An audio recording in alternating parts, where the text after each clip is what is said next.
PDF आप description box से ले सकते हैं, क्योंकि क्लासें देखने से कुछ नहीं होता। PDF बहुत जरूरी है प्रैक्टिस के लिए।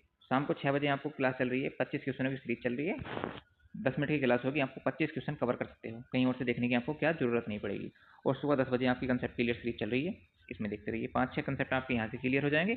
25 क्वेश्चनों की प्रैक्टिस आपकी शाम को 6 बजे हो जाएगी और PDF आपको डिस्क्रिप्शन बॉक्स में मिल जाएगी। बने रहिए, देखते रहिए। तो फर्स्ट टॉपिक होगा हमारा ब्लू कार्बन। कौन सा? Blue carbon. तो ब्लू कार्बन क्या है ये देखिए, पहले क्वेश्चन से समझते हैं अपना। तटीय और समुद्री पारिस्थितिकी तंत्र, तटीय और समुद्री पारिस्थितिकी तंत्र जैसे मैंग्रोव, समुद्री घास और लवणों दलदल द्वारा वातावरण से सोखी गई कार्बन को क्या कहते हैं? क्वेश्चन देखिए, वातावरण से सोखी गई कार्बन को क्या कहते हैं? तटीय समुद्री पारिस्थितिकी तंत्रों जैसे समुद्री घास, लवणों और मैंग्रोव द्वारा वातावरण से सोखी गई कार्बन को क्या कहते हैं? तो उसको बोलते हैं हम option number B, blue carbon. ठीक। समुद्र और उसके किनारे के पौधे जमीन पर जंगलों की तुलना में बहुत तेजी से CO2 सोखते हैं। यह कार्बन समुद्र के नीचे मिट्टी में हजारों सालों तक जमा रह सकती है। इसलिए यह तटीय इलाकों का संरक्षण ग्लोबल वार्मिंग को रोकने में क्या है, बहुत जरूरी है। समझ गए आप? मतलब पेड़ पौधों द्वारा, जो समुद्र के किनारे पेड़ पौधों द्वारा सोखी गई कार्बन को क्या कहते हैं हम? तो उसको कहते हैं हम ऑप्शन नंबर हमारा बी, ब्लू कार्बन बोलते हैं। चलिए देखते हैं दूसरे, माइक्रो प्लास्टिक। क्वेश्चन देखिए, प्लास्टिक के वे सूक्ष्म कण जिनका आकार 5 मिलीमीटर से कम होता है। किसके? प्लास्टिक के वे कण जिनका आकार 5 मिलीमीटर से क्या होता है? कम होता है, और जो समुद्री जीवन के लिए अत्यंत घातक हैं। जो समुद्री जीवन के लिए क्या है? अत्यंत घातक हैं। उन्हें क्या कहते हैं? तो ऑप्शन होगा हमारा B, micro plastic. Micro plastic, इसकी खास बात क्या है? आकार 5 मिलीमीटर का होता है और समुद्रों के लिए अत्यंत घातक। जो क्या है? समुद्री जीवन के लिए अत्यंत घातक। अगर मछली वगैरह खा लें तो उनका पत्ता सपा, उसको बोलते हैं हम माइक्रो प्लास्टिक।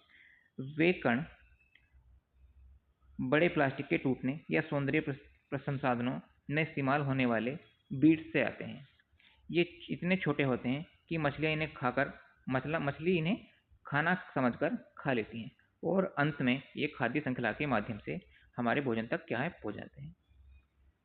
तो माइक्रोप्लास्टिक वह छोटे से छोटा खाना या दाना या प्लास्टिक है जो हमारे शरीर को क्या करता है? नुकसान पहुंचाता है, समुद्री जीवों के लिए हानिकारक होता है, और हमारे शरीर में भी खाद्य जाल द्वारा पहुंच जाता है।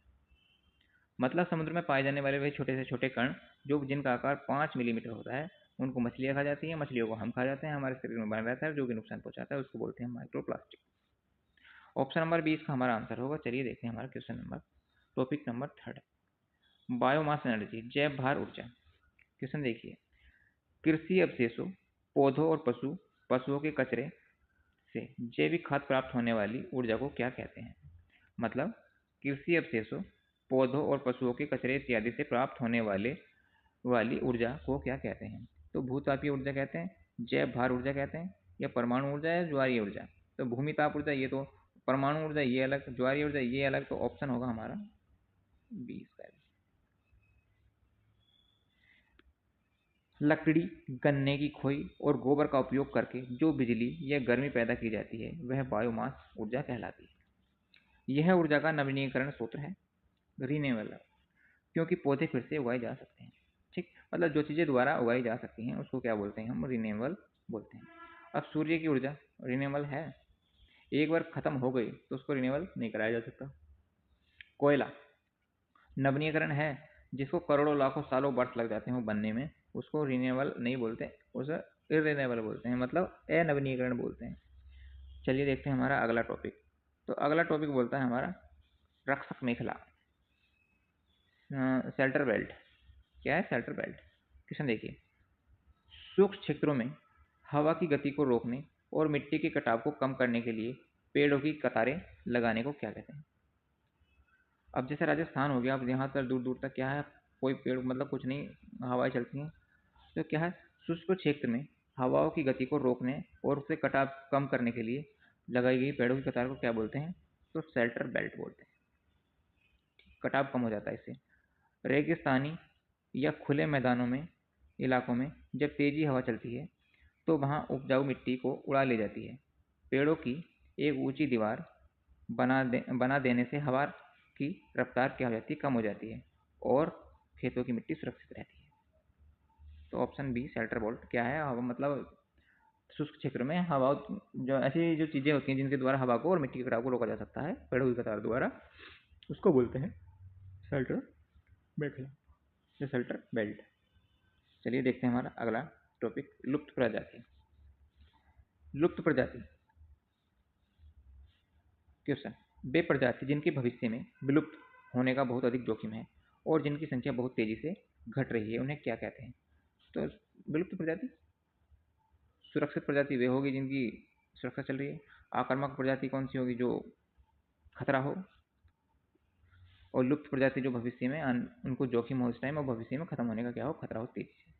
ठीक, ऐसी प्रजाति को विशेष सुरक्षा होती है। उदाहरण के लिए एशियाई शेर, एक सींग वाला गेंडा और बंगाल टाइगर, इन्हें बचाने के लिए सरकार नेशनल पार्क और ब्रीडिंग सेंटर बनाती है। पीडीएफ आपको डिस्क्रिप्शन बॉक्स में मिल जाएगी, तो वहाँ से डाउनलोड कर लीजिए। और प्रैक्टिस आपको शाम को 6 बजे इसी बैच पे चल रही है, इसी यूट्यूब चैनल पर मिल रही है।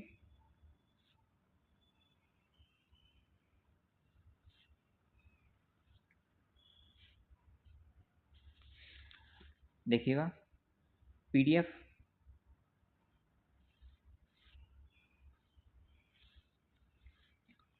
के लिए डिस्क्रिप्शन बॉक्स देख लीजिए, डिस्क्रिप्शन बॉक्स में आपको पीडीएफ मिल जाएगी। और शाम को 6 बजे आपको लाइव क्लास मिल जाएगी आपको प्रैक्टिस की। आप क्या करेंगे, 5 से 10 मिनट क्लास देखिए और 25 से 30 क्वेश्चनों का क्या कीजिए, 25 क्वेश्चनों की प्रैक्टिस कर लीजिए और कहीं जाने की जरूरत नहीं है। और सुबह में आपको 10 बजे यहीं पर क्या मिलेगा, ये आपको कंटेंट सीरीज मिल जाएगी। ठीक, पीडीएफ के लिए आप डिस्क्रिप्शन बॉक्स में चले जाइए। शाम को 6 बजे आपको 25 क्वेश्चनों की क्या प्रैक्टिस क्लास मिल जाएगी, वहाँ से आप प्रैक्टिस कीजिए। और सुबह 10 बजे आपको ये सेशन मिल जाएगा जिसमें आप कंटेंट सीरीज कर रहे हैं, कंसेप्ट क्लियर सीरीज कर रहे हैं। ठीक है, थैंक्स फॉर वॉचिंग।